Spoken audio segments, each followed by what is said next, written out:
प्राप्त हो गया सबको।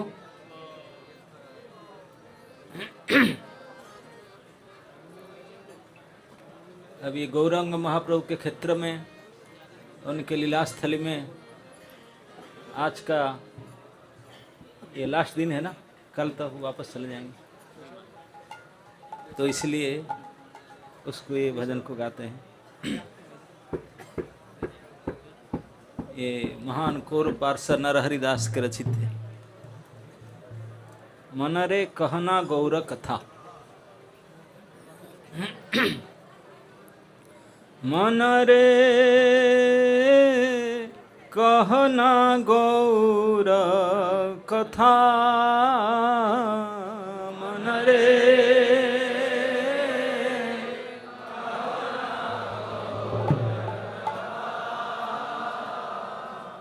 गौरेर नाम अमियार धाम, गौरेर नाम कीरति मूरति दाता।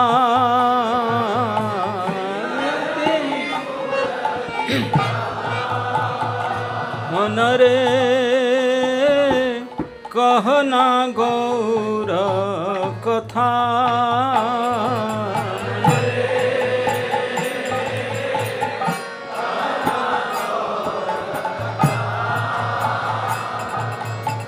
शयने गौर सपने गौर, शयने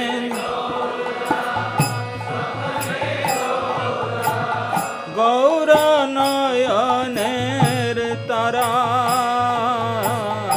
गौर नयने।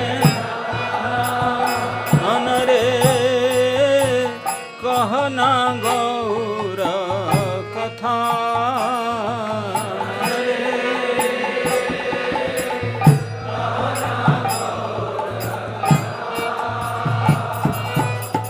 जीवने गौर मरणे गौर, जीवने गौर नय गौर गलार हरा, गौर। मनरे कहना गौर कथा,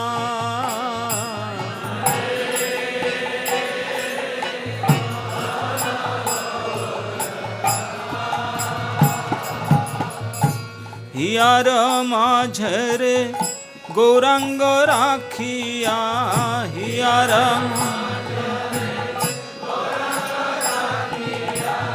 बिरले बसिया रब,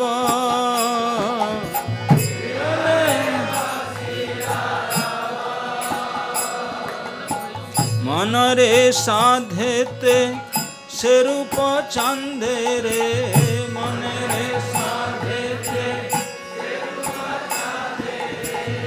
नयने नयने थुब, नयने नयने। मनरे कहना गौर कथा,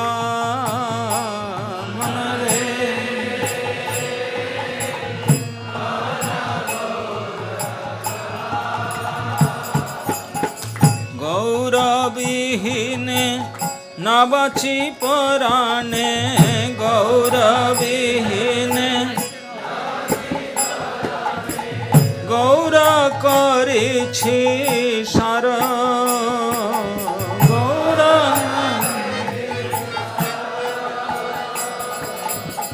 गौर बोलिया जाऊ को जीवन, गौर बोलिया गौर बोलिया जाऊ को जीवन, गौर किछु ना चाहिब आर, किछु ना। मनरे कहना गौर कथा,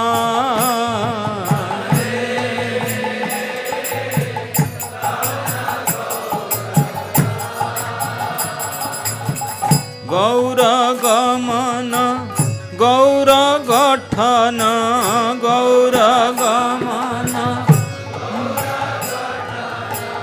गौर मुखेर हासी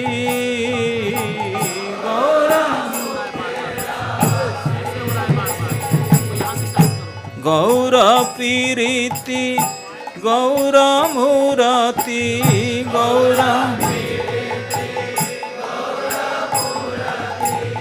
गौर पीरीति गौर मूरति गौर हियर रहल पसी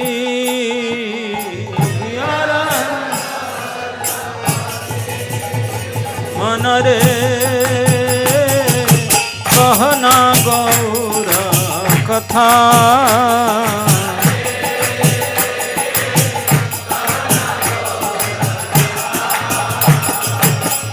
गौर धर्म गौर करम गौर गौर वेदेर सार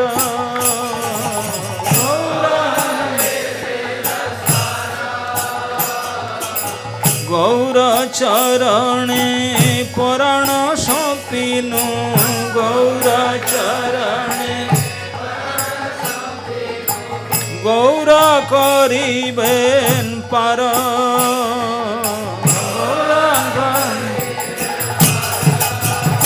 मन रे कहना गौर कथा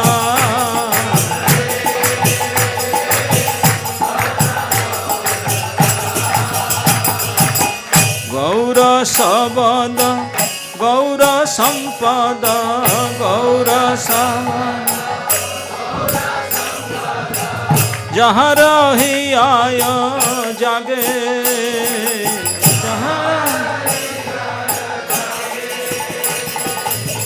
नर हरि दास तार दासेर दास नर चरणे शरण मागे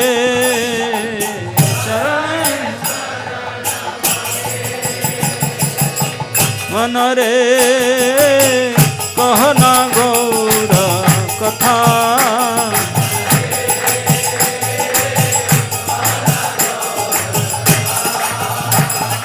गौरेर नाम अमियार धाम कीरति मूरति दाता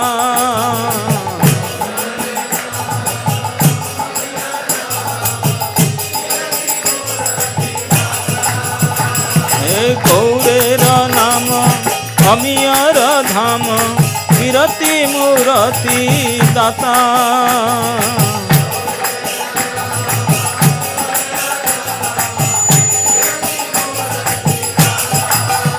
मन रे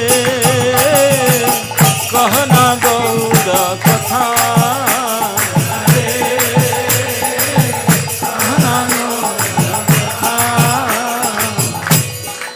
उसका अर्थ भी समझ लेना चाहिए आप लोग को।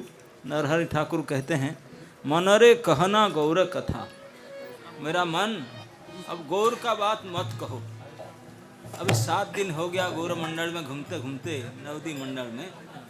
गौर का बात मत कहो। क्यों न गौरेरा नाम अमीयर धाम। अमी मतलब अमृत। गौर का जो नाम है ये अमृत का धाम है, अमीयर धाम। पीरति मूर्ति दाता, प्रीति का मूर्ति है गौर नाम। शयने गौर सपने गौर गयो गौर नयनेर तारा।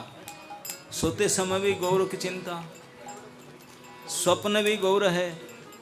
गौर नयनेर तारा, आंख खोलूंगा तो केवल गौर दृष्टि होना चाहिए।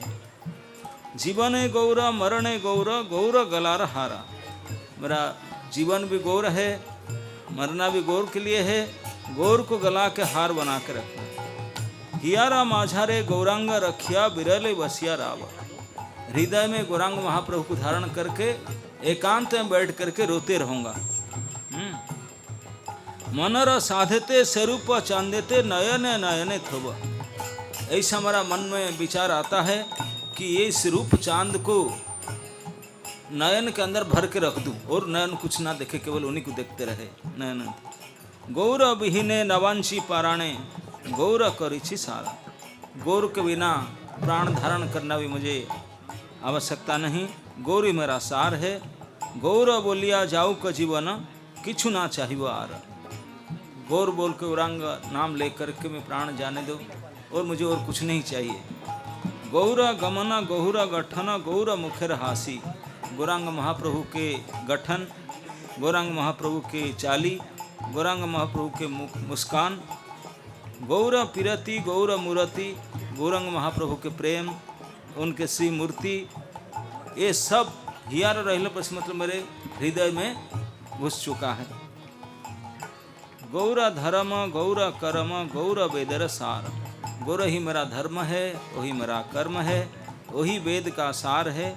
गौरा चरणे प्राण सौंपिनु गौरा करीबन पार। उन्हीं के चरण में प्राण समर्पण किया हूँ, वही मुझे पार करेंगे। गौरा शब्द गौरा संपद जहाँ हियर जाग। इस प्रकार गौरांग महाप्रभु के शब्द, गौरांग जिसके संपद है, ये जिनके हृदय में है, नर हरिदास तारा दासेर दास शरण शरण मांगे। नर हरिदास उनके चरण के शरण चाहते हैं। तो इस प्रकार गौरांग महाप्रभु के ये आप जहाँ बैठे हैं, ये उनके पाठशाला था। यहाँ उन्होंने अपने विद्या विलास करने के लिए, स्टूडेंट लाइफ में पढ़ने के लिए आते थे। ऐसे किंवदंती है, ये विद्यानगर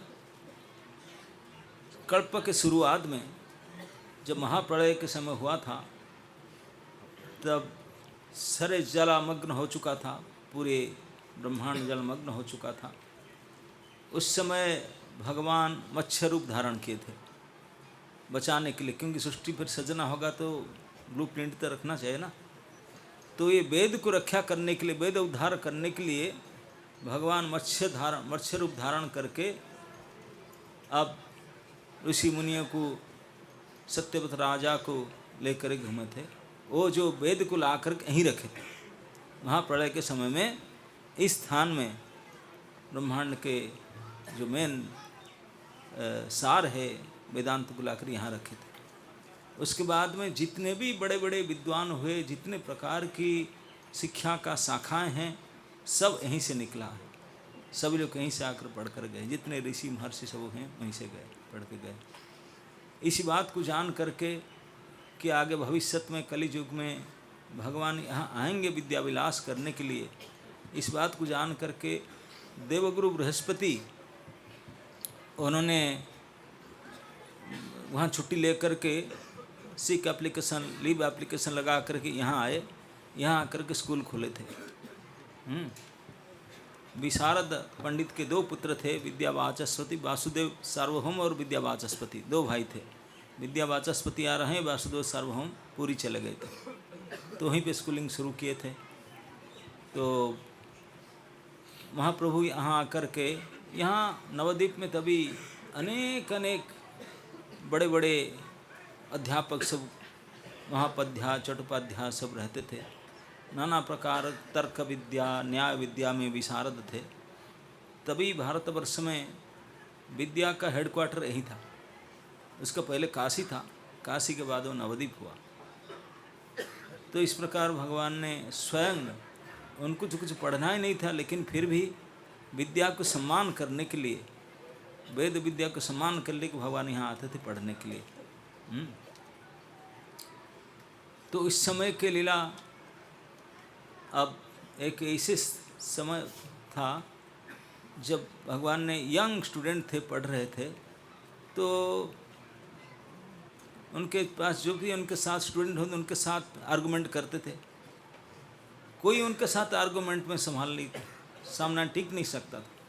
वो एक जुक्ति को, आप जानते हैं, खंडन मंडन, मतलब उसको हाँ हाँ सही है, फिर उसको नहीं बोले ये नहीं, प्रमाणित कर देंगे, फिर बोलेंगे है, फिर प्रमाणित कर देंगे नहीं है। खंडन और मंडन, पहले खंडन कर देंगे फिर बोल देंगे नहीं है, घोषित करेंगे। तो इस प्रकार निमाई पंडित एक्सपर्ट थे इस मामले में। तो कहा जाता कि तभी पूरे भारतवर्ष में एक बहुत बड़े पंडित थे, कश्मीर के थे। सरस्वती को उन्होंने उपासना करके अपने बस में कर दिए थे। सरस्वती के वरपुत्र थे, देवी सरस्वती उनके कंठ में रहते थे। उन्होंने भारतवर्ष के दिशाओं को जय करते हुए, सारे पंडितों को जय करते हुए काशी में आए। काशी का प्रधानता था, काशी विश्वनाथ का नगरी है, एक से एक पंडित वहाँ रहते थे। काशी में बड़ा नाम था, तभी काशी में पंडितों को हरा दिए। तो काशी पंडित बोले हम लोग सब बूढ़े हो चुके हैं, आजकल काशी का नाम गया है, अगर आप नवद्वीप जा करके उनको परास्त करके आते हैं सर्टिफिकेट ला करके, तब माना जाए कि आप विजयी है, दिग्विजयी है। तो उन्होंने वहीं पे बनारस से लेटर लिखे। तब जमाने में तो ईमेल था नहीं, व्हाट्सएप भी था नहीं, पोस्टल डिपार्टमेंट भी नहीं था, हाथ में पेन पेपर नहीं था, भोजपत्र और कांटे में लिखना पड़ता था। लेखनी में लिख करके एक आदमी को घोड़े में बैठा कर भेजे, बोले जाकर नवद्वीप में जो जितने बड़े बड़े सब अध्यापक हैं उनको ये लेटर दो मेरे तरफ से कि मैं आ रहा हूँ, मेरे साथ आर्गुमेंट करेंगे, शास्त्रार्थ करने के लिए तैयार हो जाए। और लेटर भेजे उन्होंने, एडवांस नोटिस। वो नोटिस जब आया, यहाँ के जितने बड़े बड़े अध्यापक मंडली थे वो तो पता लगा ली थी कि एक दिग्विजय पंडित सारे भारतवर्ष में सरस्वती का वरपुत्र है और वो आ रहा है। सुन कर के नोटिस देख करके सब डर गए, बोले उनको सामना कौन करे, सब चिंता पड़े, और नहीं करेंगे बदनाम होगा, नाक कटेगा। और काशी से भेजा है, काशी वाले में हमारा नाम दे दिए हैं, अब तो हमारे इज्जत की सवाल है, क्या करें। उनका सारे मीटिंग किए बैठ करके, बड़े बड़े अध्यापक सब मीटिंग में बोले देखो यहाँ नहीं रहते, चले जाते छुट्टी लेकर के, आएगा 10-15 दिन रुकेगा, मिला नहीं वापस चले जाएगा, तो बच जाएगा इज्जत, हम सम्मान बच जाएगा। सामना करेंगे तो हार जाएंगे तो नाक कटेगा, इज्जत जाएगा। तो इसलिए सभी ने बोले कैसे जाएंगे, अब जाएंगे चले जाएंगे, और क्या। सब डिसाइड करके सब अपना बडिंग बांध कर सब अपना दूर दूर दूरांत में कई परिचित के घर सब है, बंधु सब चलने लगे। बोले जाएंगे, कुछ तो बताना पड़ेगा, जो लेटर आए हैं उनको तो रिप्लाई तो देना पड़ेगा, उसे थोड़ी लिखेंगे हम भाग जा रहे हैं डर के मारे, क्या बताएंगे। वो जो लेकर आया लेटर उसको क्या जवाब क्या देंगे, वो तो बैठा है आकर के। तो बड़े सोचे पड़े, हाँ कुछ तो रिप्लाई देना होगा। सब विचार करके सोचे, बोले ये जो निमाई है बड़े उद्धत बालक है, सबको हरा देता है, क्यों ना उनको नाम दे देते हैं, और जब तक उनका साथ युक्ति करता है तब तक हम भाग जाएंगे, टाइम मिलेगा।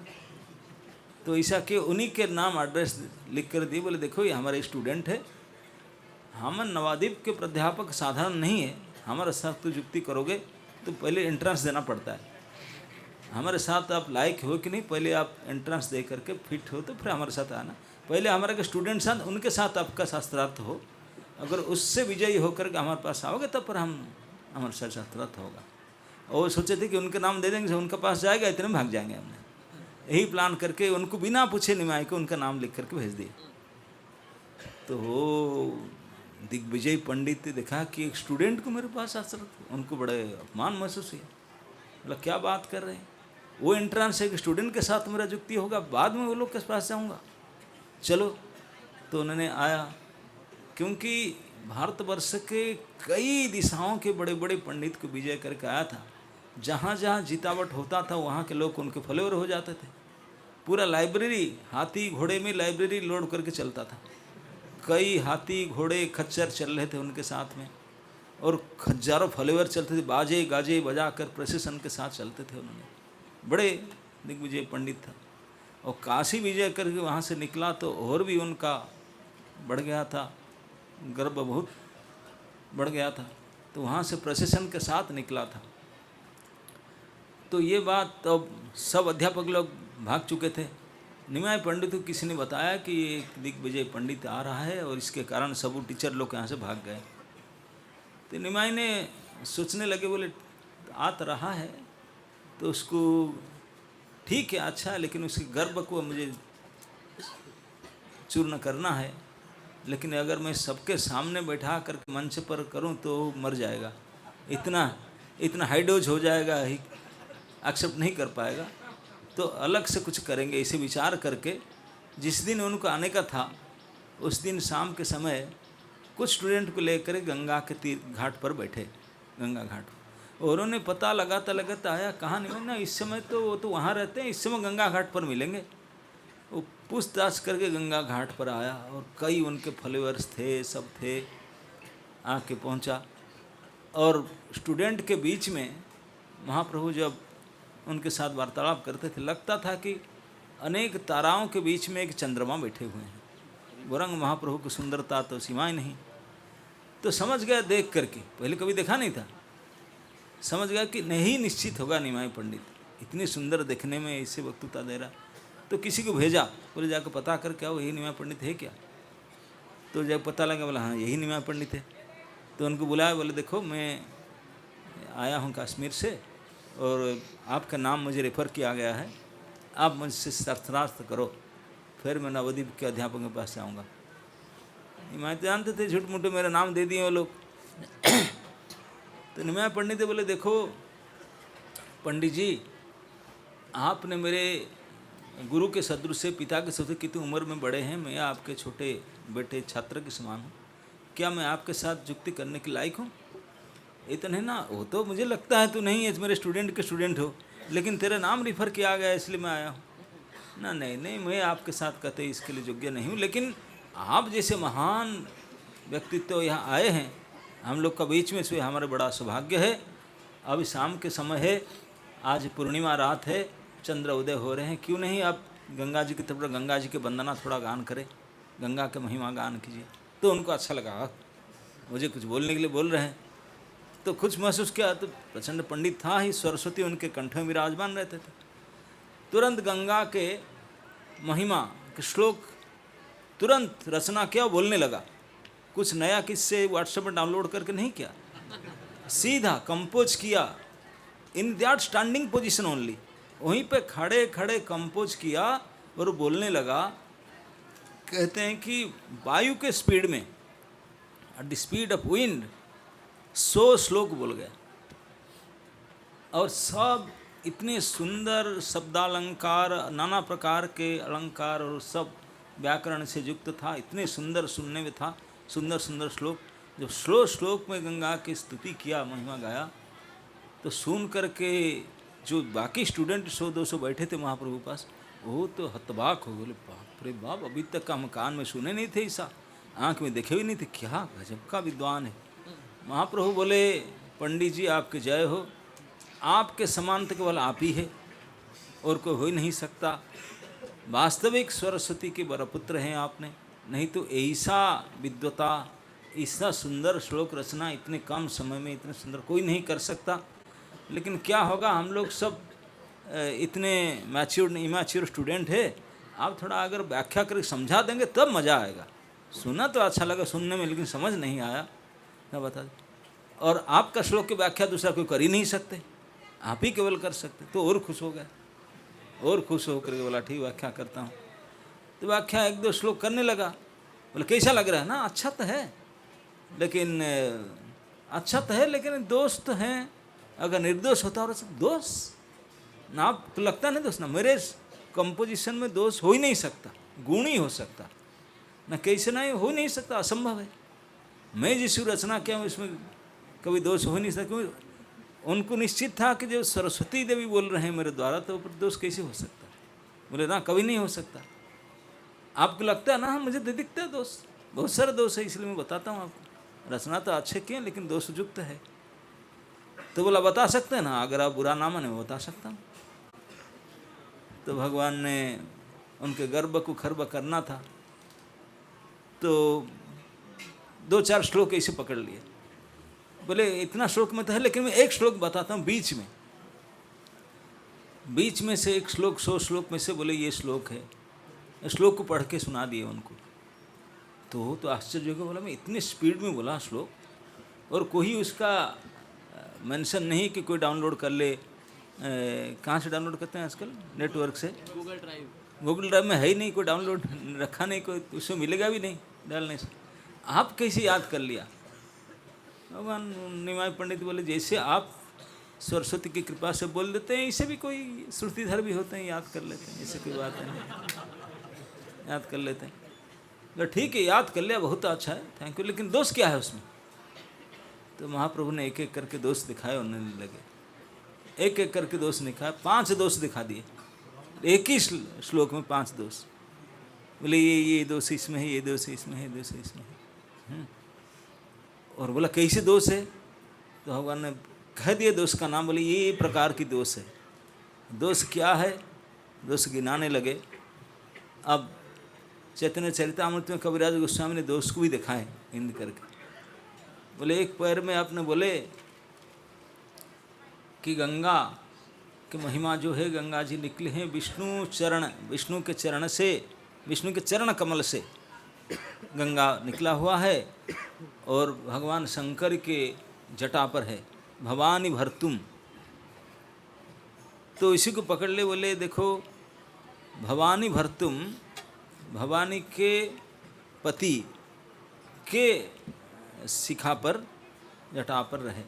बोले इसमें जो भवानी भर्तु शब्द आपने, अवश्य अलंकार बड़े सुंदर है। बोले ये नहीं दोषग्रस्त। बोले कैसे?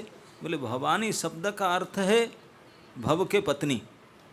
भवानी किसको कहते हैं? भव की पत्नी भवानी। भव है शंकर जी, भवानी मतलब भव के शिव जी के पत्नी भवानी, और भवानी के पति मतलब भवानी के और कोई पति है क्या?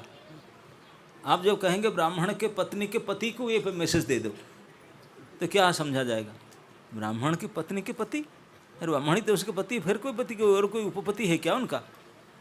तो पार्वती जी का और कोई सेकंड हस्बैंड है क्या? भवानी भर्तु क्यों कहे? और उनको भटका वाला बात तो गलती तो हो गया, मैं ऐसे कह दिया।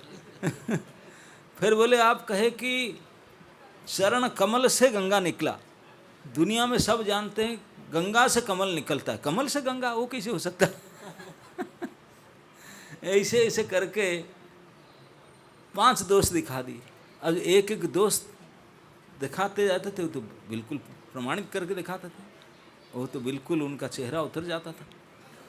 अब बिल्कुल चंद्र के किरण से उनके पास पीछे सैकड़ों उनके फॉलोअर खड़े थे, बाजे गाजे बजाने वाले, उनके सपोर्टर जय जयकार करते थे। और जो उन्होंने श्लोक गाया था, सब उनका भी छाती फूल गया था, देखो हमारे गुरुजी ने कितना सुंदर गाया, क्या रचना किया। अब जब दोष पकड़ा गया, अब बोलने लगे, निरुत्तर होने लगे, 1 2 3 4 5 एक कर पकड़े, बिल्कुल उनके चेहरा उतर गया, काले पड़ गए। उनके जितने फॉलोअर्स थे वो भी, उनका भी। और जब हर प्रकार से दोष दिखा करके वो गलती प्रमाणित कर दिए और निरुत्तर हो कुछ बोल ही नहीं पाए, तो बिल्कुल काले पड़ चुके थे, अंदर से टेम्परेचर बढ़ चुका था। इतने में जो स्टूडेंट महाप्रभु को पहले बैठे थे वो सब ताली बजाने लगे देखकर उनका हाथ। महाप्रभु उनको रोकने लगे, बोले स्टॉप इट, ताली मत बजाओ, ही कैन टेक इट, इतना हाई डोज हो चुका है, इतने संभाल नहीं पाता, ताली बजाएंगे यही फेंट हो जाएगा। ब्राह्मण है जो भी है, ऐसा मत करो। तो उन्होंने ऐसे नवद्वीप महात्म्य वर्णन है कि जो निम्बार्क आचार्य थे वही केशव काश्मीर बन करके आए थे। तो जो भी हो, तो उन्होंने इतने अपमानित हुआ, मन में सोचा कि सरस्वती मुझे आज ऐसे अपमानित क्यों किए, आज मैं क्या वंदना नहीं किया ना, क्या क्या। अगर मुझे हराना था मंच पर बड़े बड़े मेरे लायक समाजकंद पंडित से, ये एक छोटा सा लड़का है, अब व्याकरण पढ़ रहा है, वो मेरा साथ हरा दिया ऐसे, हाउ कैन इट पॉसिबल। तो बड़े दुखी होकर के गया। और जहाँ उन्होंने टेंट लगाए थे, जब आए थे काशी से, बहुत बड़ा उनका था कि जीत कर आएंगे, फिस्ट भोज भंडारा चल रहा था, उनका स्पॉन्सर था फिस्ट, सब व्यवस्था चल रहा था। अब जो इस प्रकार से बुरी तरह से घायल होकर हार गए, वो तो चलने की शक्ति नहीं था। महाप्रभु आगे हाथ पकड़े, बुरी मत मानो, हार जीत होता रहता है संसार में, यही तो नियम है। तो इसलिए आज कुछ हो गया ऐसे की बात नहीं, जितने बड़े बड़े विद्वान हैं कहीं ना कहीं हारते हैं, कभी जीतते हैं, ये थोड़ी अब सब जगह। तो कोई बात नहीं, आज जाओ, लेट हो जा रहा है, खा पी के आराम करो, कल फिर चर्चा करते हैं। लेकिन वो तो कुछ बोल नहीं रहा था, उनका अंदर तो हाई टेम्परेचर आ चुका था बहुत। तो गया, उनके लोग उनको पकड़ कर लेकर बोले चलिए सर प्रसाद सर ले लीजिए। और जा करके इतने दुखी हो गया था, बोला आप लोग खाओ, मैं खाऊंगा। फास्टिंग किया उन्होंने उस दिन, प्रसाद नहीं खाया, रूम में जा करके अंदर से दरवाज़ा बंद करके रात को सोया भी नहीं, सरस्वती देवी की आराधना किया। सरस्वती आराधना करके रो रो कर सारा रात प्रार्थना करने लगा, ऐसे मेरा बदनाम क्यों किया आज? अगर किया तो कोई समाजखंड से ही, लड़का से। इस प्रकार रो रो करके जब प्रार्थना किया तो उनके विकल्प प्रार्थना से देवी सरस्वती प्रकट हुई। प्रकट होकर के उनको दिए, बोले कि तुम पागल हो, जिनको तुम लड़का समझ रहा है वो लड़का नहीं है, तो मेरे मास्टर, मेरे बॉस है। उनके सामने अगर मैं भी हारूं तो हमारे गौरव है, तो तुम हार गया कौन से, तुम्हारा तब उन्होंने आईडी बता दिया ये लड़का का कि हु इज दैट बॉय। तब तो चौंक गए, बोले ये वो ना, हाँ ऐसा मत समझो, लड़के हैं। आप ऐसा करो, सब सो जाएं, रात के चतुर्थ प्रहर उठ करके, नौका तो नहीं होगा घाट में, तैर के पार करके चले जाओ, और वो आपके वेट करते होंगे, क्योंकि वो सर्वज्ञ हैं, वो जानते हैं आप जाओगे, वेट करते होंगे। जाके उनके शरण लो और उनका उपदेश प्राप्त करो, वही तुम्हारे उद्धार करेंगे। वो रात को मंगलारती से पहले 3 बजे उठ कर गंगा पार करके चला गया तो महाप्रभु वेट कर रहे थे, जानते थे वो आएगा, बहुत बुरी तरह से घायल हुआ है, आएगा। वो आया भी सही एकांत में, अकेले आया। महाप्रभु वेट कर रहे थे, मिले, जाके प्रणाम किया, क्षमा कर दीजिए मुझे। बोले इतने अहंकार मत करो, ठीक है, बहुत सारे अभ्यास किया सरस्वती की कृपा से, लेकिन इस प्रकार अहंकार को पोषण करके कुछ नहीं होगा, जीवन तेरा बेकार जाता है, कंपटीशन करे ये सब करके, जाकर भजन करो। तो उनको मंत्र दिए, हरे कृष्ण मंत्र, बोले ये सब छोड़ करके चुपचाप भाग जाओ। तो वृंदावन जा कर के भजन किए, तो उनके उद्धार किए थे। तो इस प्रकार भगवान अपने बालक अवस्था में दिग्विजयी वेदांती विद्वान पंडितों को इस प्रकार से गर्भ खर्ब करके उनके विद्या को निरसन करके असली विद्या जो है कृष्ण भक्ति, इसी को प्रमाणित किए थे और दिए थे। तो इस विद्या को प्राप्त करने के लिए अति आवश्यकता है, जो महाप्रभु को बिल्कुल पसंद नहीं, जो उनको सिखाया वो है ह्यूमिलिटी, है ना? नहीं, इसी की तो सिखाया, बोलते नम्र। अब महाप्रभु के जीवन काल में हम देखते हैं, उनके लीला में, जब उनका कोई बड़े बड़े दिग्विजय, बड़े बड़े व्यक्तियों के साथ सामना होता है और उनको पराजित करते हैं, उनको वशीभूत करते हैं, एक ही उपाय से किए हैं, ओनली बाय ह्यूमिलिटी। जब उन्होंने संन्यास लिए तो उनको प्रीचिंग जोन मिला, पूरी प्रीचिंग जोन मिला। संन्यास लेने के बाद माँ ने बोला कि पुरी में जा रहा हो, तो बोले पुरी तो जा रहा हूँ, उड़ीसा में, यहाँ क्या प्रीचिंग, स्टूडेंट प्रीचिंग करूँ, यूथ प्रीचिंग करूँ, कांग्रीगेशन करूँ, ना भक्ति वृक्ष करूँ, क्या करूँ?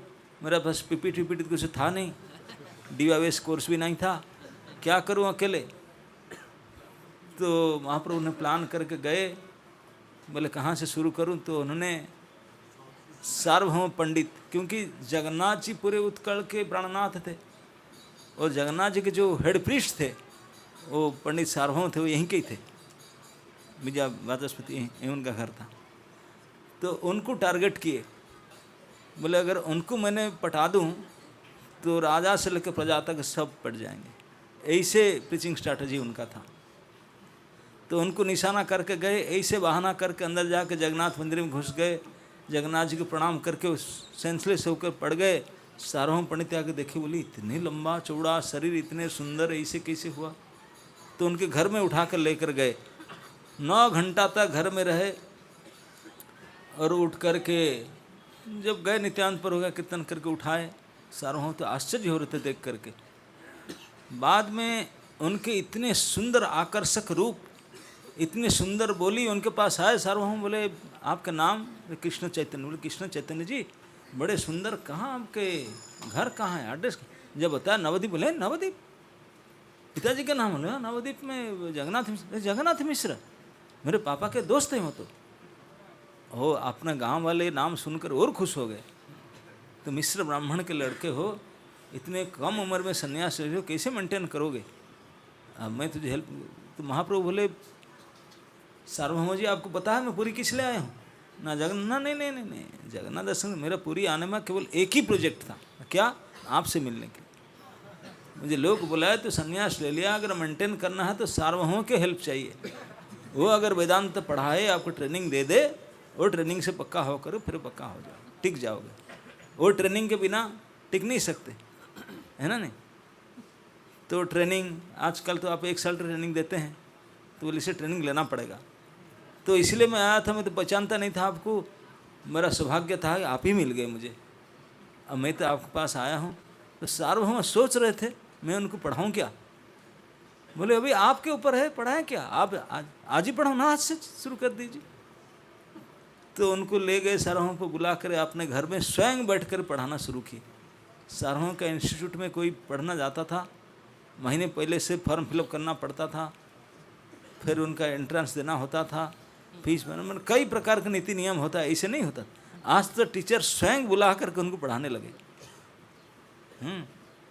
और वहाँ भी महाप्रभु आज ए परफेक्ट ओबीडियंट स्टूडेंट, ऐसे एक आज्ञाकारी छात्र के रूप में रहे, ऐसे बैठते थे, बैठने का मुद्रा, सुनने का मुद्रा, देखने का मुद्रा, ऐसे आज्ञाकारी रूप में बैठते थे। सार्वभौम देख करके इतने खुश होते थे, बोले वाह, मैं टीचरशिप करते करते बुढ़ा हो गया, बाल पक गया गुरुगिरी करते हुए, आज एक छात्र मिला, मेरा टीचरशिप धन्य हो गया जमाने का। ऐसा स्टूडेंट हो कैसे बैठा है, कैसे सुन रहा है, पी जा रहा है मुझे बोल रहा, क्या एकाग्रता है, क्या निष्ठा है। हो चश्मा उतार के देखते थे, खुश हो रहे थे, आपने में खुश होते थे, ओहो इतने खुश होते थे और बोलते थे आपस में खुश होकर। पर कंटिन्यूअस 7 डेज बोलते गए।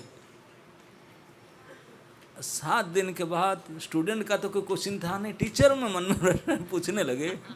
सारों ने बोले चैतन्य जी, कृष्ण चैतन्य जी, ना गुरु जी, ना जो मैं बोल रहा हूँ सब समझ में आ रहा है ना। वो सोचे थे कि उत्तर तो बोलेंगे, गुरु जी क्या पूछ रहे हैं, पी जा रहा हूँ सब तो।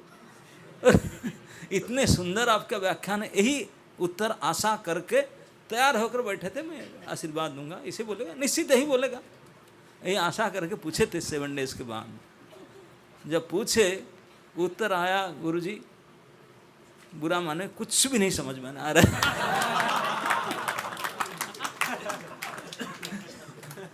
और सार्वभौम का बुरी हाल, बोले ये क्या यार, मैं तो 7 दिन से इतनी प्रशंसा मन में कर रहा था कि सो नाइस स्टूडेंट, सच से नाइस स्पेक्टेकुलर स्टूडेंट, अब तो ऐसा है समझ नहीं आ रहा, पूछ के नहीं आ रहा, 7 दिन हो गए आप तक नहीं पूछ रहे।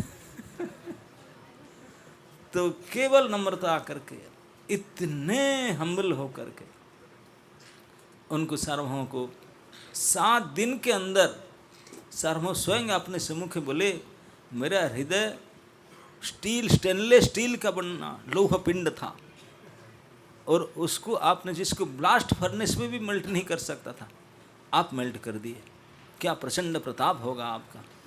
सार्वभौम प्रभु ऐसे बदल गए, उनका हेडलाइट स्पॉटलाइट दोनों चेंज हो गया था।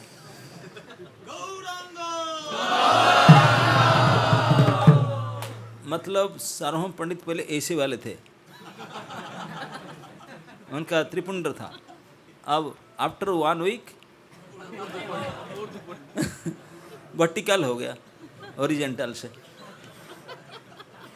अब गले में था रुद्राक्ष माला, सोने मढ़ा हुआ, सोने 2 साइड से मढ़ा हुआ, अब बड़ा बड़े रुद्राक्ष, एकमुखी रुद्राक्ष, पंचमुखी रुद्राक्ष माला था। अब ये माला निकल गया, उसमें सूखा तुलसी की कंठी माला आ गया। और जानते पूरी के पंडे आजकल भी अंगुली तो 10 ही होते, ज़्यादा होने से ज़्यादा ही पहनते, 10 अंगुलम, 10 अंगुली में 10 स्वर्ण मुद्रिका पहने होंगे, मोटे मोटे सब उसमें हीरा फिरा जड़ा हुआ, वही पहने थे। और सारे मुद्रिका निकल गया। पहले पान चुबाते हुए जब गोसाई जी चलते थे, सार्वभौम पंडित जी कोई सामने आते थे, पान चुबाते हुए प्रणाम करते सब। लेकिन सबसे सीनियर मोस्ट जगन्नाथ जी के प्रथम हेड प्रीस्ट है, समय प्रणाम करते थे, हाथ उठा करके प्रणाम देते थे, वृद्धो भव, वैसे करते थे, आशीर्वाद देते थे। आज पान फान चुबाना छोड़ दिए हैं, कोई गोसाई प्रणाम करने झुक करके हरे कृष्ण बोलते हैं, सब चेंज हो गया, ऐसे चेंज कर दिए। ये जो प्रकार के परिवर्तन जस्ट इन ए वीक, एक हफ्ता के अंदर इस प्रकार के स्वभाव के परिवर्तन, और फिर छोटे 20 साल के 25 साल के जो यूथ ट्रेनिंग वाले के पास नहीं, वो तो मोर देन 70 ईयर्स ओल्ड ऐसे पके हुए व्यक्ति को चेंज करा दिए। इसका केवल नम्रता के कारण, इतने नम्र थे। इसी प्रकार से प्रभाव उन्होंने जब पुरी में थे, ना सॉरी काशी में थे, काशी में उनके भक्त बोले आपके इतने आलोचना कर रहे हैं, हम क्या करेंगे सहने के। तो महाप्रभु बोले ठीक है मैं करता हूँ कुछ। नेक्स्ट डे कोई इन्वाइट करने के लिए आया, प्रकाशानंद सरस्वती थे, उनका 10,000 सन्यासी शिष्य थे। किसी ने उनके इन्वाइट किया था, मंच में चांदी के आसन पर बैठे हुए थे, सारे उनके शिष्य बैठे थे, एक से एक दिग्गज महंत है। महाप्रभु जो काशी में गए थे उनको पता चला ये भारतीय के संप्रदाय के है सन्यासी, हमारा ही है भारतीय संप्रदाय, थोड़ा लो ग्रेड का है, हम लोग थोड़ा अपग्रेड के हैं, लेकिन है। लेकिन ये क्या नौटंकी कर रहा है, रास्ता में हाथ उठाकर नाच रहा है, गा रहा है, बड़े देश, ये लोफर का काम है। हमारे साथ बैठ करके ध्यान करना चाहिए, वेदांत पाठ करना चाहिए, ये क्या कर रहा है। उनको अच्छा नहीं लगता था, क्रिटिसाइज करते थे। और जो दाक्षिणात्य ब्राह्मण के सभा में जो बुलाए महाप्रभु गए, सभी लोग बैठे हुए मंच में, महाप्रभु जा कर के जहाँ तभी जमाने में तो चप्पल होल नहीं पहनते थे, पैर धुला कर बैठते थे, जहाँ पैर धुलाए थे 10,000 लोगों का पैर धुलाया था, कीचड़ हो चुका था, इतने पानी था। लोटा पानी में तो पर्याप्त था नहीं, लोटे पानी में धोते, तो वहीं जहाँ कीचड़ था वहीं जाकर बैठ गए वहाँ पर। बैठ करके आपने वोल्टेज बढ़ा दिए, वोल्टेज मतलब अपना तेज इतने बढ़ा दिए, मंच में जो बैठे थे वो देखने में परेशान हो गए, बाप रे बाप इतनी तेजस्वी।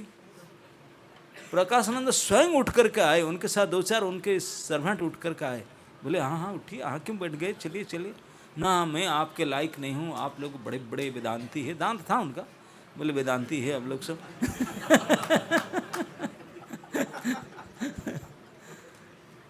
अब मैं आपके साथ बैठने के लायक नहीं हूँ, मैं तो ऐसे ही घूमते फिरते गाता हूँ नाचता हूँ, आप लोग बड़ा इस पर वेदांती नहीं हूँ, और मैं क्या आपके साथ, नहीं नहीं नहीं चलिए चलिए। उठा के लेकर उनके पास बैठा है प्रकाशानंद जी, बैठा करके पूछे ऐसा क्यों आप करते हैं, या अच्छा नहीं, हम भी आपके संप्रदाय के, अब मानना चाहिए, हमारे पास आना चाहिए, हम आपको अटैच बाथरूम कमरा देते रहने के लिए, इधर क्यों रहते, हमको आप मिले नहीं, हम सारे व्यवस्था करते हैं आपका, अपने अपना संप्रदाय के है, अपने गोष्ठी के है, यहाँ आते, यहाँ उससे रहने की व्यवस्था करते, और बैठ कर चुपचाप ध्यान करना, वेदांत पढ़ना व्यवस्था करते। ये क्या कर रहे हैं अपने नाचना गाना, ये सब 3rd क्लास लोफर का काम है। बोले मैं ही कर रहा हूँ, क्या करूँ।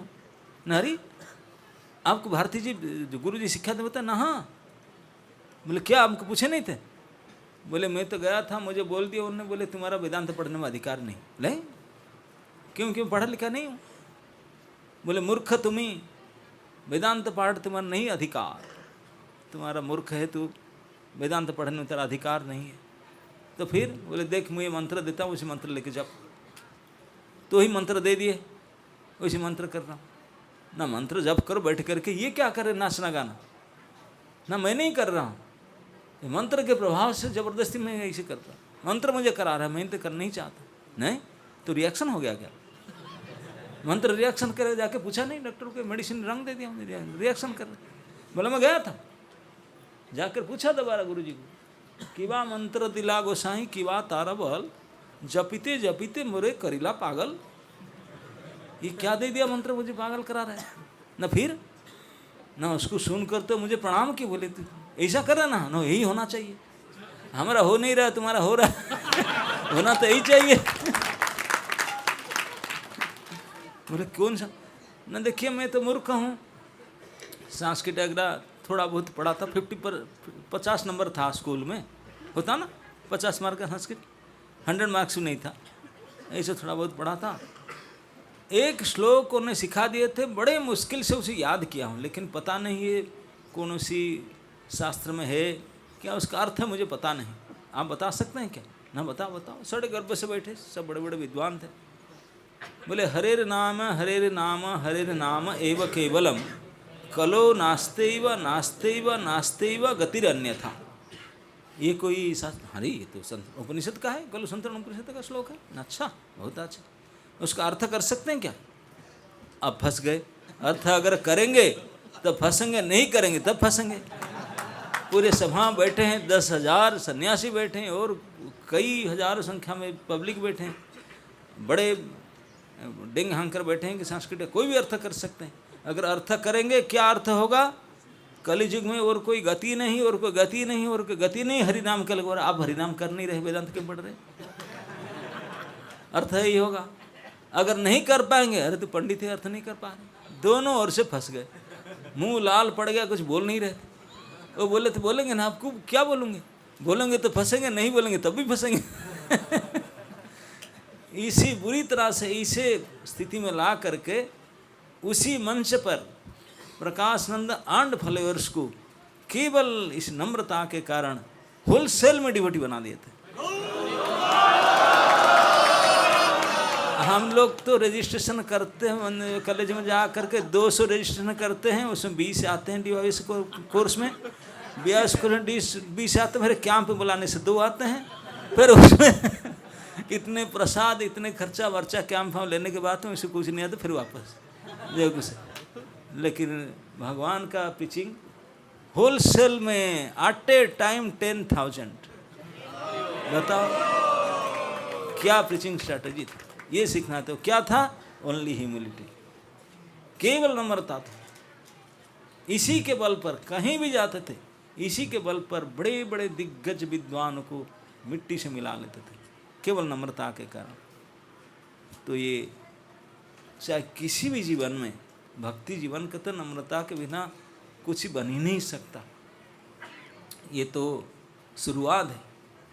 भगवान चैतन्य महाप्रभु ने सारे भक्तगणों को शिक्षा देकर बोले, अगर श्री कृष्ण कीर्तने यदि मानसे तुहर, परम जतने तुही तह लभ अधिकार।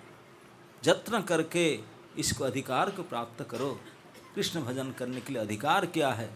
बोले 4 अधिकार है। 4 गुणे गुणी हई करह कीर्तन। 4 गुण है, क्या है? सबसे पहला है नीचता। पहले गुण है आवश्यकता, नीच अपने आप को मानना चाहिए, नीचता। दूसरा गुण है सहिष्णुता। तीसरा गुण है अमानिता, मान आशा नहीं करना। और चौथा गुण है मानदाता, सम्मान देते रहना, सम्मान की आशा नहीं करना, सम्मान देना। और नीचता और सहिष्णुता, ये 4 गुण जिसका पास है वही श्री कृष्ण भजन करने का अधिकार रखते हैं। तो इसमें सबसे पहला गुण, अगर एक नहीं होगा 2, 3 भी नहीं होगा, तो वही से शुरू होते हैं। तो महाप्रभु आपने आचरण के द्वारा, आपने आचरी धर्म परेरे सिखा। हमेशा महाप्रभु अपने निजी एग्जाम्पल के द्वारा सबको सिखाते हैं, धर्म सिखाते हैं कैसे। तो इसलिए इतने हम्बल सहनशील बनते हैं, बन करके बड़े बड़े विद्वानों को परास्त करके उनको भक्त बनाते हैं। तो इसलिए मुझे बुलाए तो सही अरविंदाक्ष जी, बोले यहाँ नवदीप मंडल में विद्यानगर में आकर के हमको यहाँ इसी का कथा नहीं बोलना है, हमको डिसिप्लिन बोलना है। बताओ भाई, ये धाम परिक्रमा में ये कौन सा कोर्स है भाई? ये कौन सा? लेकिन उनका कोर्स है, चलता है, ऊपर से आया होगा परंपरा से। हाँ, जहाँ भी जाते हैं कोर्स चलते हैं उनका। उनके स्थान का महिमा कोई फर्क नहीं पड़ता, प्रभाव नहीं करता उनको। इतने ट्रांसजेंडल है, कोई प्रभाव नहीं करता। अपने ही मूड में रहते हैं, कोई मेल्ट नहीं होते। लेकिन चाहे डिसिप्लिन कहते हैं अनुशासन को, एक शासन को अधिकार में रहना, अनुशासित होकर रहना, इसी को कहते हैं डिसिप्लिन लाइफ, रेगुलेटेड लाइफ, नियमित जीवन। अगर हम का जीवन एक नियम से नहीं चल रहा है, कब उठ रहे हैं, कब खा रहे हैं, कब सो रहे हैं, कब क्या करें, का मतलब ही नहीं है। तो हम पशु भी नियम को पालन करते हैं, वो शाम को वापस आ जाते हैं। दिन में एक्टिव होते हैं, रात को सो जाते हैं। हम लोग तो एडवांस कर गए, रात में भी दिन वो की तरह काम करते हैं, नाइट ड्यूटी करने लगे। तो अगर कोई रेगुलेशन नहीं, कोई डिसिप्लिन नहीं, तो हमारा जीवन किसी प्रकार के पूर्णता, सफलता को प्राप्त नहीं कर सकता। तो एक डिसिप्लिन का बहुत ही आवश्यकता है। चाहे किसी भी प्रकार की आप आपने कुछ योग्य मानने चाहते हो, तो बिगिनिंग फ्रॉम डिसिप्लिन। डिसिप्लिन मतलब कोई एक नियम को निष्ठा के साथ पालन करना चाहिए, एक नियम को पालन, एक अनुशासन में रहना चाहिए। अनुशासन किसी एक महान व्यक्ति का जो महान नियम है, सभी के लिए कल्याणकारी, उसी को पालन करना। आपने को थोड़ा कष्ट भले हो, उसी को पर्टिकुलरली पालन करना, अभ्यास करके पालन करना, इसी को कहते हैं अनुशासित है, डिसिप्लिन। प्रभुपाद जी ने उदाहरण देते थे आर्मी डिसिप्लिन का। बोले हमारे भक्त लोग को आर्मी में जितने डिसिप्लिन है उनसे भी ज़्यादा डिसिप्लिन होना चाहिए। आर्मी में डिसिप्लिन क्या है?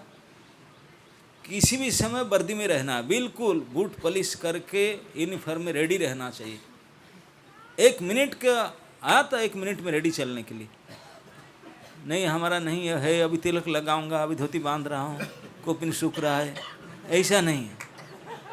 Discipline means discipline, ever ready, है ना। समय इस प्रकार के अनुशासन को मानना और अनुशासित हो करके रहना, इसी को कहते हैं डिसिप्लिन। कभी कभी डिसिप्लिन में जो कर नहीं पा रहे हैं उनको दंडित किया जाता है, पनिशमेंट किया जाता है, डिसिप्लिनरी एक्शन, डिसिप्लिन के लिए एक्शन लेकर डिसिप्लिन फॉलो करे। तो ये डिसिप्लिन कोई हमारे दंड सही ने हमको सुधारने के लिए, हमको इस अच्छे अभ्यास में लाने के लिए, बुरे अभ्यास को त्याग करके अच्छे अभ्यास को लाने के लिए ही जरूरत है। तो केवल भक्ति जीवन का बात नहीं, किसी भी संसार के कोई भौतिक कार्य में भी सफलता पाना चाहते हैं, you have to follow some discipline. कोई डिसिप्लिन तो फॉलो करना होगा। आप रोड में जाते हैं, ड्राइव लेफ्ट, है कि नहीं?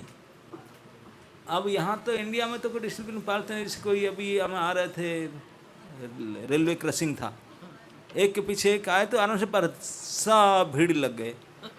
जहाँ 3 गाड़ी जा सकते हैं, 8 गाड़ी खड़े हो गए लाइन में। जाओ, उनको क्या पड़ी है? तो आधा घंटा लेट हो रहा है, उसके पड़ी नहीं, हम तो जाएंगे नहीं पीछे हटके, हम आगे जाएंगे।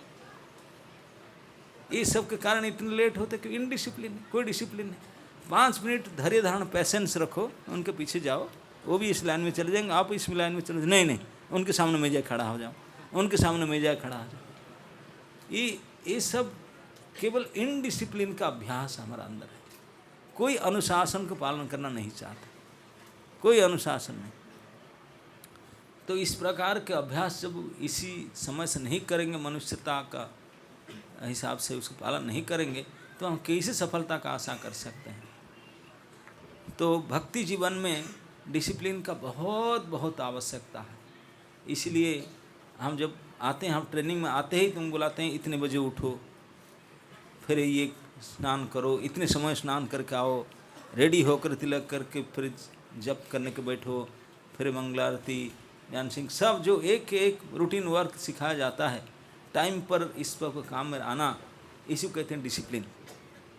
सही समय पर, सही स्थान पर, सही कार्य में पहुंच जाना और उसमें भाग लेना, प्रस्तुत हो करके, इसी प्रकार नियम को पालन करना, यह डिसिप्लिन लाइफ, ये डिसिप्लिन होना चाहिए।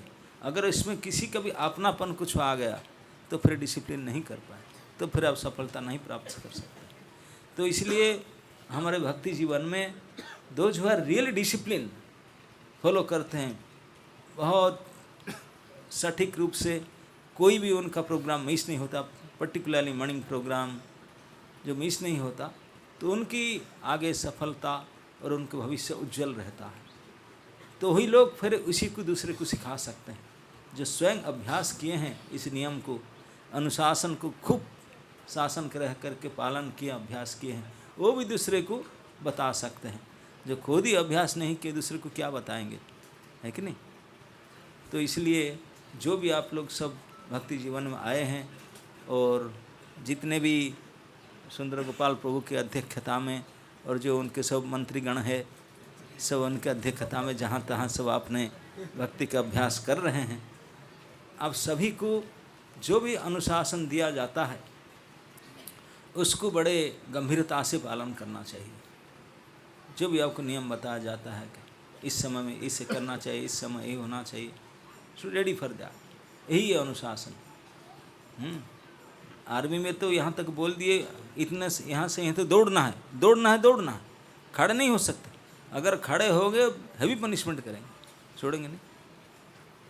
तो इस प्रकार यहाँ तो पनिशमेंट नहीं देते हैं, क्योंकि बोल देते हैं, लेकिन मतलब नहीं कि आप ना करो, करना चाहिए, तभी हमारा अभ्यास होगा अनुशासन का। यही है डिसिप्लिन, बिल्कुल नियम को कड़ाकड़ी रूप से पालन करना, और वो नियम हमारे भला के लिए है। इस नियम को पालन करेंगे तो हमारे सब प्रकार के सुधार होगा, हमारे अच्छा अभ्यास होगा ना, नहीं बुरे से अच्छे आदत बनेंगे। तो इसलिए इस डिसिप्लिन लाइफ को मेंटेन करना चाहिए। और डिसिप्लिन आपके जो अधिकारी वर्ग है उन्हीं के आदेश को पालन करना है। शास्त्र में कहा गया है कि शिष्य का कर्तव्य क्या, आज्ञा पालन ही हमारा धर्म है। आज्ञा पालन करना ही हमारा एकमात्र धर्म है, और कोई धर्म नहीं है। ये धर्म है, धर्म कुछ नहीं है। हमारा धर्म है अथॉरिटी की आज्ञा को पालन करें, दैट्स इट, इतना ही।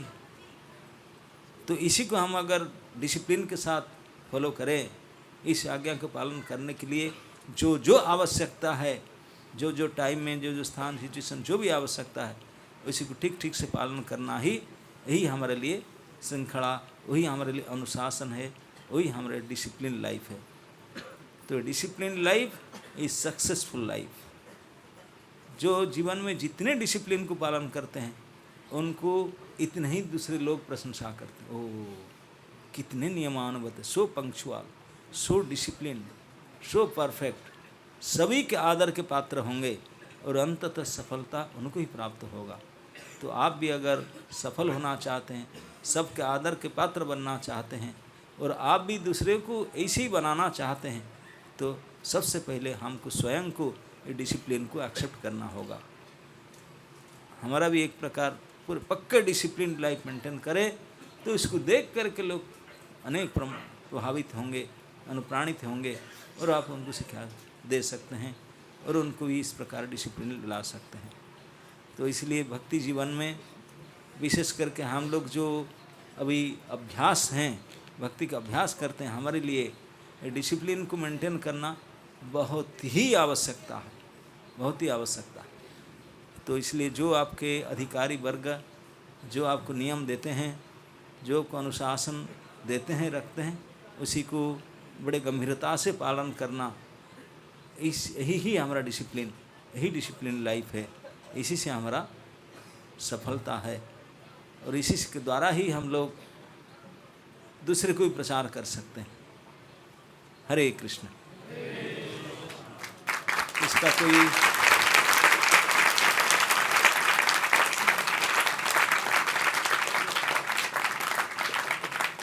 अगर किसका कोई क्वेश्चन हो इस बारे में। महाराज जी पहले इसका साउंड कम कर दो, पुष्पेंद्र को।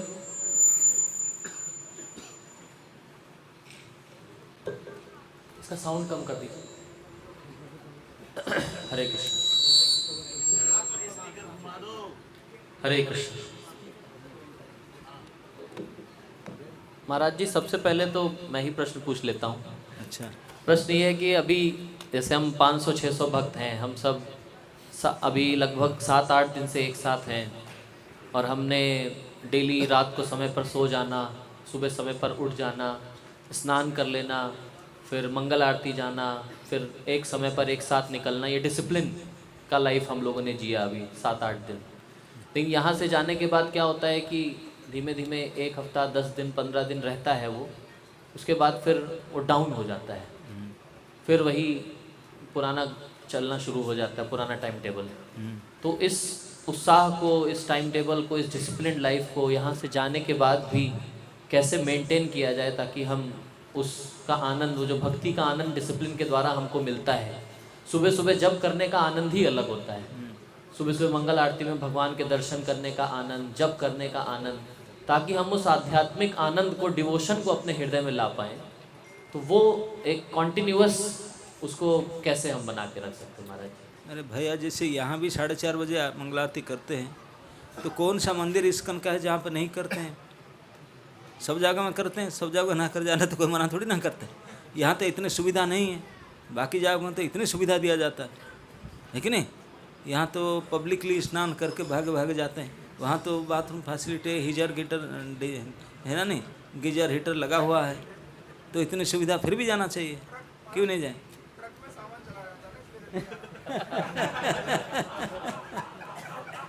बेड वेड सब देना पड़ता है। नहीं तो बेड छूट जाएगा। तो आप अगर चाहते हैं ऐसा कुछ पनिशमेंट कोर्स ला के रखो, जो मिस करेगा उनका सामान चला जाएगा, और क्या है ना, नहीं ये शिक्षा लेकर जाना चाहिए, डिसिप्लिनरी लेसन, कि हम यहाँ टाइम पर उठ जाते हैं क्योंकि नहीं तो हमारा बैग बैगेज और कहीं चला जाएगा। तो वहाँ भी नोटिस लगा दो, जो नहीं आया आपका बैगेज और कहीं मिलेगा, तो भाग कराएंगे फिर, है ना, नहीं? हाँ,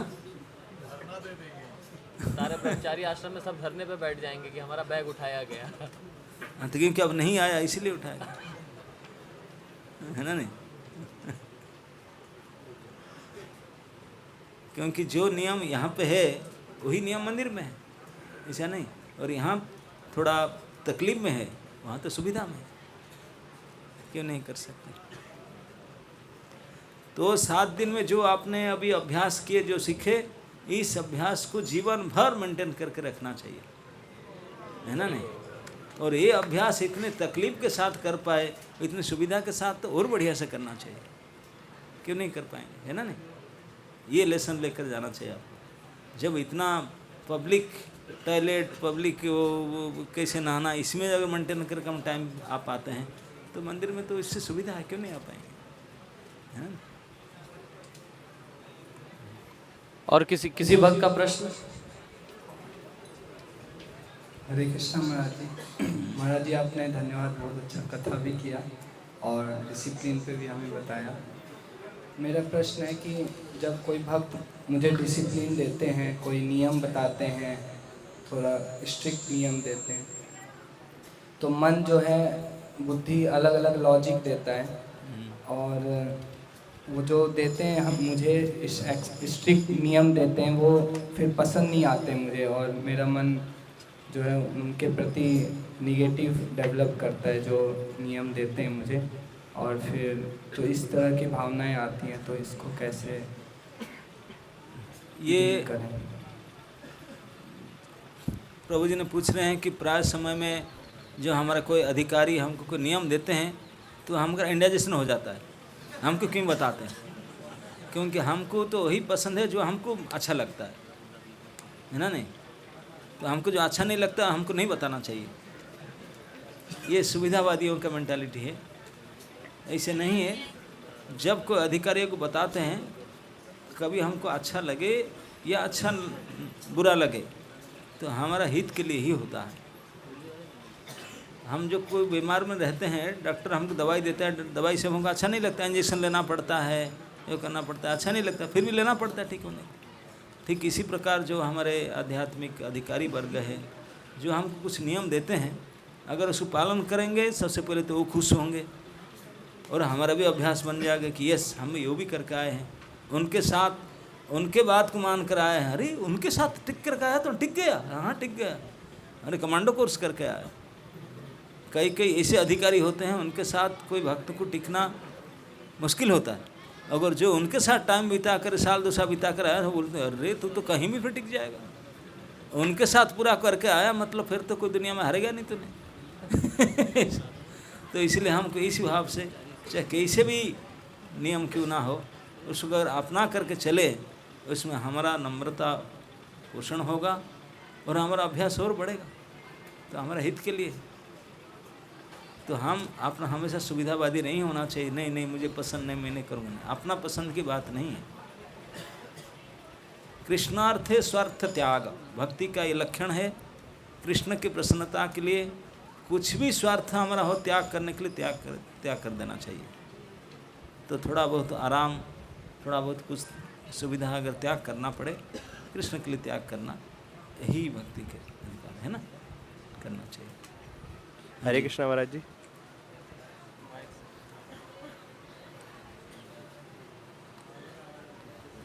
हरे कृष्णा महाराज जी।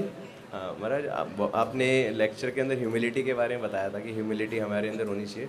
हम मेंटेन भी करते हैं ह्यूमिलिटी, बट कभी कभी क्या होता है कि आपस में जो भक्त हैं, दोस्त हैं, चाहे सीनियर ही हैं, उनकी बात हमें कभी कभी बहुत ज़्यादा हर्ट कर जाती है। कभी कभी वो हमसे थोड़ा सा आगे चलने की कोशिश करते हैं, थोड़ा सा बात छुपाते हैं या फिर कुछ ऐसा करते हैं, तो बहुत हर्ट सा होता है अंदर। तो फिर वहाँ पे रिलेशन बिगड़ जाते हैं कभी कभी, और फिर वो जो ह्यूमिलिटी होती है, फिर ऐसा मन करता है कि नहीं, ना ही बात करें, अवॉइड करें, हम कोई बात नहीं, हम अपने काम करें। तो वहाँ पे जब उनसे हम बात करते हैं तो फिर थोड़ा सा बात करने में हिचकिचाते हैं, वहाँ पे ह्यूमिलिटी नहीं आ पाती। वहाँ पे हम टॉलरेट करते हैं जो भी किया, टॉलरेट किया, बट फिर वहाँ पे रिलेशन ही बिगड़ गए। फिर वहाँ पे कहीं कहीं अब ईगो भी है हमारे अंदर, वो भी चीज़ है, बट फिर उससे भी मतलब हम अवॉइड करते हैं, करना ना करें, बट फिर भी वो हो जाता है। तो उसको कैसे बचे महाराज जी? उसका मूल कारण है हम अपना ईगो को पोषण करते हैं, तो ये सब टॉलरेट नहीं करने देता हमको, है ना नहीं। तो इसलिए ये शिक्षा देखिए, भागवत में प्रसंग आता है परीक्षित महाराज। परीक्षित महाराज उनके ज़माने में पूरे विश्व के सम्राट थे, पूरे विश्व के। कोई डिस्ट्रिक्ट के नहीं डीएम नहीं थे, ना कोई स्टेट के सीएम थे, ना कोई कंट्री के पीएम थे, ये पूरे विश्व के सम्राट थे। कितने बड़े पोजीशन, लेकिन उनको एक नादान ब्राह्मण के बालक अभिशाप दे दिया, 7 दिन में डेथ हो जाए। इस बात को सुन करके उनके पिताजी, वो सिद्ध पुरुष थे, वो बड़े दुखी, बोले कितनी गलती किया उन्होंने, दे दिया, क्या करे।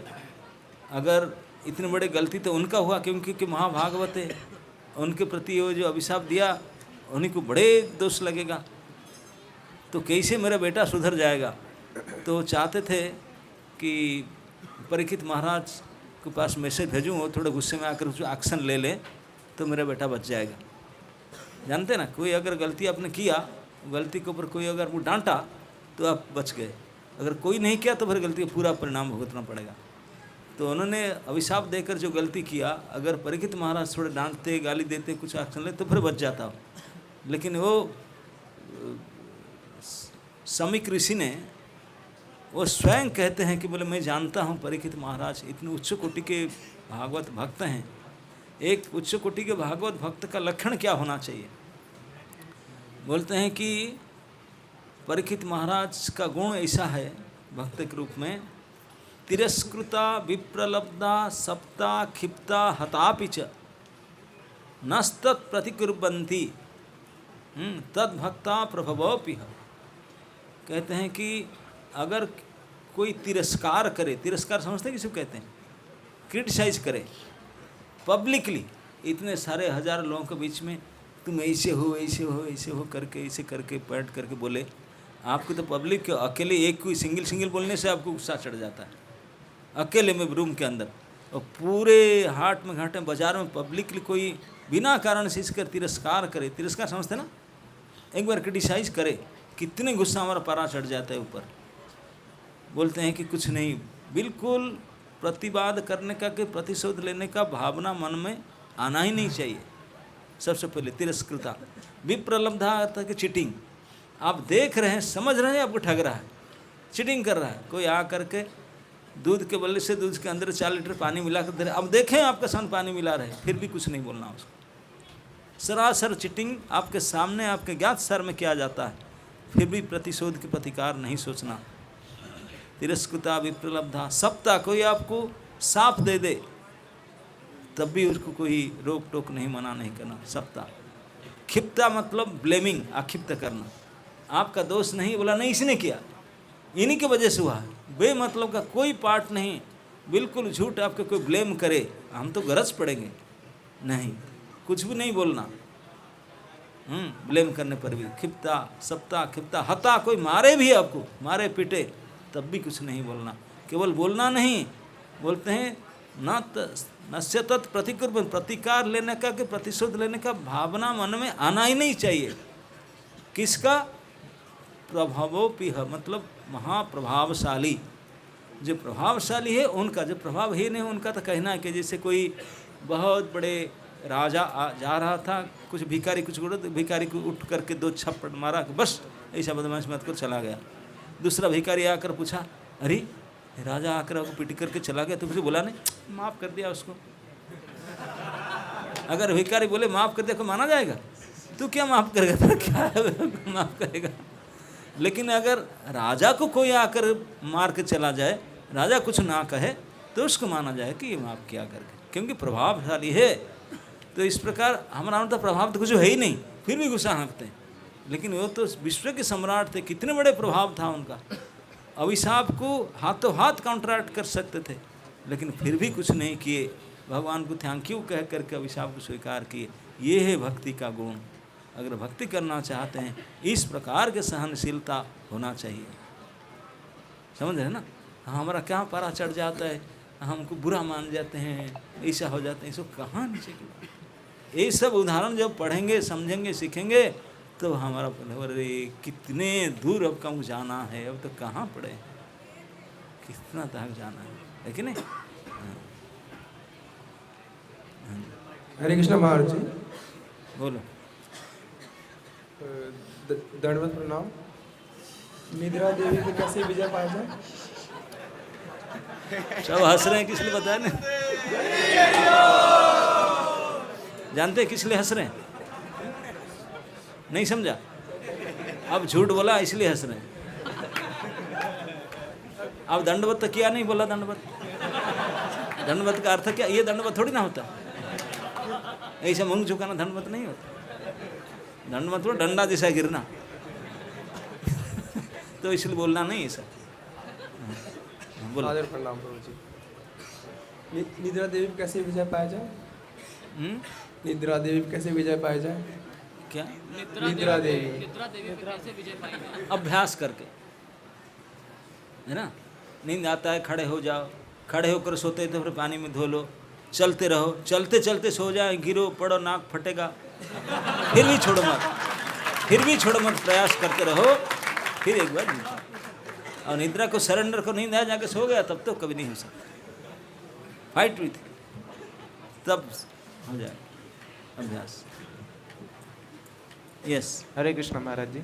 महाराज जी, आपने जो डिसिप्लिन के बारे में बताया कि जो हमारे सीनियर्स या अथॉरिटी हमें कुछ भी इंस्ट्रक्शन देते हैं तो हम जैसे धीरे धीरे फॉलो भी करने लगते हैं, तो मतलब डिसिप्लिन लाइफ जीने लगते हैं। पर क्या समय के साथ साथ अहंकार भी बढ़ने लगता है कि डिसिप्लिन लाइफ हम फॉलो कर रहे हैं, तो इसके लिए क्या करना चाहिए अहंकार को कम करने के लिए? आपको बोलते हैं नम्र होने में भी अहंकार हो जाता है। हाँ, मैं इतने हम्बल हूँ, तो फिर चलो ये अहंकार अच्छा है, ये सत्य अहंकार है ना। इनडिसिप्लिन होकर के दिखाना मैं इसे बेटर है डिसिप्लिन होकर के। हरे कृष्ण महाराज जी।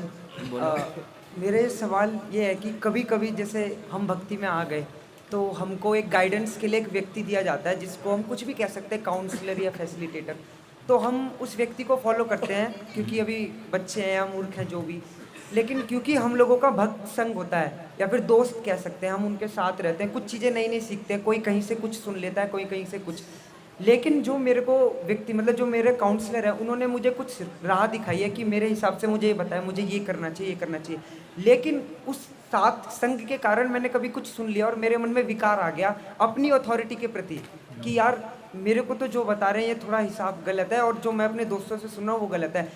और यही विकार पर हमने सुना है किसी भी चीज़ को वेरीफाई करने के लिए गुरु साधु शास्त्र से करना चाहिए, पर मेरे को तो शास्त्र पढ़ना ही उस व्यक्ति ने सिखाया है जिसके प्रति विकार आया, तो मैं क्या करूँ इस सिचुएशन में? यस, ऐसे अधिकांश समय होता है। इस स्थिति में सबसे पहले तो गलती है कि सुनना नहीं चाहिए। आपके जो सीनियर है उनके बारे में बुरा सुनना नहीं चाहिए। अगर किसी इसी स्थिति में पढ़ के सुन गया तो सीधा जाकर के माफ़ी मांगना चाहिए कि प्रभु जी ऐसे मैं कुछ गलत सुन लिया आपके बारे में, मुझे माफ़ कर दीजिए, मुझे सुनना नहीं चाहिए था, लेकिन मैं बच नहीं पाया, ऐसे बात कर मैं उनके साथ बैठा था, उठकर जा नहीं पाया, सुन लिया, उसी क्षण जाकर माफ़ी मांग लेना चाहिए। ओके। हरे कृष्ण। यस, हरे कृष्ण महाराज जी। प्रणाम महाराज। हरे कृष्ण महाराज जी। आपने जैसे भी बताया कि वो तिरस्कृता विप्रलब्ध वाले श्लोक में कि भक्तों को जो है सहनशील होना चाहिए, तो भक्ति विनोद ठाकुर अपने भजन में वो बताते हैं कि देहोनाथ यथा यथा, तो जिसका जितना सम्मान उसको उतना सम्मान दे। तो इन दोनों बातों को हम कैसे मतलब बैलेंस करें? एक ही बात है, बैलेंस का दो बात नहीं है। सहनशीलता और एक के सम्मान देना, उसमें क्या दिक्कत है? सहनशीलता आपके प्रति कोई आपको चीटिंग करे, आपको गाली दे, पीटे, ब्लेम करे, क्रिटिसाइज करे, you have to tolerate it. और सम्मान देने की दूसरी बात है, दूसरे को देना है, इससे आपसे क्या रिलेशन है? दूसरे सभी को सम्मान दो और सहन करो, इसमें बिल्कुल अलग अलग बात है। इसमें क्या दिक्कत? अगर जैसे मतलब होता है ना महाराज कि सीनियर इक्वल और जूनियर भक्तों का कैटेगरी है, हाँ। जैसे अमृत में भी बताया गया हाँ। है कि उसको, तो फिर इंसल्ट को तो सहन करना है, तो कोई भी करे। जैसे लास्ट में आया था कि अगर राजा भी अगर टॉलरेट करे तो माना जाएगा कि उसने हाँ अभी ये बराबर। तो उस तरीके से हमारा डीलिंग फिर कैसे रहे ऐसा? हमेशा सहनशील कर करो, जो भी बोलेगा यस मान लो, प्रश्न नहीं उठता। जब सहनशील हो गए फिर प्रश्न कहाँ आपका? आपको गाली दिया, गाली देने खाने के लायक हूँ तो क्या बोलते? तो क्या जूता मारा, जूता मारने के लायक हूँ तो क्या हो गया? प्रश्न क्या उठता है? समाधान खत्म, मैं तो उसके लायक था। ओके। हरे कृष्ण गुरु महाराज। भगवद गीता में कृष्ण ने बोला है कि अपने इंद्रियों पे तो कोई कंट्रोल रखता है, लेकिन मन में कुछ और सोचता है वो तो अपने आप को भी धोखा देता है। और तो हमारा तो वही हो रहा है महाराज अभी। तो क्या हम गलत कर रहे हैं क्या? प्रश्न क्या है आपका? मतलब भगवान ने बोला है कि जैसे हम इंद्रिय आहार निंद्रा पे थोड़ा थोड़ा कंट्रोल रखता सीखते हैं, लेकिन हमारा माइंड हमारे कंट्रोल नहीं है। हाँ वो तो पता है। तो क्या ये पूछना चाहते हैं? नाम जाप तो हरे कृष्ण करते हैं, लेकिन मन में चलता कुछ और है। हाँ ये तो पता है, तो फिर मतलब ये हम मन तो अपने आप को धोखा दे रहे हैं क्या? भगवान ने गीता में ये बोला नहीं, भगवान को पता है आपका मन साथ में नहीं देगा, धोखा नहीं दे रहा है, आपका आज्ञा पालन करता है, नाम जप कर रहा है। यही कहा जाता है, हम भी जानते हैं अच्छा तरह से, मन को लगा करके नाम जप करोगे तो जिंदगी में कभी नाम जप करोगे नहीं, कर नहीं सकते। तो मन को भाड़ में जाने दो, कहीं जाना है जाने दो उसे। आपको केवल जो उच्चारण करो उसी से, क्योंकि मन को कंट्रोल करते तो कर नहीं पाओगे, असंभव है। जो बोल रहा है उसको सुनो, अपने आप ठीक हो जाए। ओके। और मैंने एक बार भक्ति रसामृत सिंधु बुक खोला था, कभी पढ़ा नहीं, एक लाइन ऐसे खोल दिया। अच्छा। और ऐसे एक लाइन पढ़ लिया कि जो भगवान के शुद्ध भक्त होते हैं वो ना चाहते भगवान को, ना भगवान के धाम को चाहते हैं, वो भगवान की प्रेमा, भगवान के लिए कहीं पे भी जाना, मतलब सेवा चाहते हैं भगवान की। तो क्या हमारा जीवन का मकसद भगवान की प्राप्ति, भगवान के धाम, या क्या जन्म जन्मांतर की भगवान की सेवा चाहिए? क्या हमें क्या सोचना चाहिए इसके बारे में? हमको चाहिए भगवान की सेवक बनना। तो सेवक बनना अपॉइंटमेंट वहाँ हो यहाँ हो, इससे क्या फ़र्क पड़ जाता है ना? नहीं, सेवक को जहाँ रहेगा सेवा करेगा, उसका मतलब जो आप देखते हैं कि हेमदस्ता बोलते ना, क्या बोलते हैं उसको, हेमंदस्ता ना। अगर गाजियाबाद में रहे कि नवद्वीप में रहे या दिल्ली में रहे, क्या काम करेगा वो? कुटेगा और क्या करेगा? दूसरा कुछ काम कर ही नहीं सकता। तो हम पर चाहे यहाँ रहे वहाँ हरे कृष्ण करना है, तो क्या मतलब है ना? भगवत प्राप्ति हो, वैकुंठ प्राप्ति हो, काम तो ही करना है ना?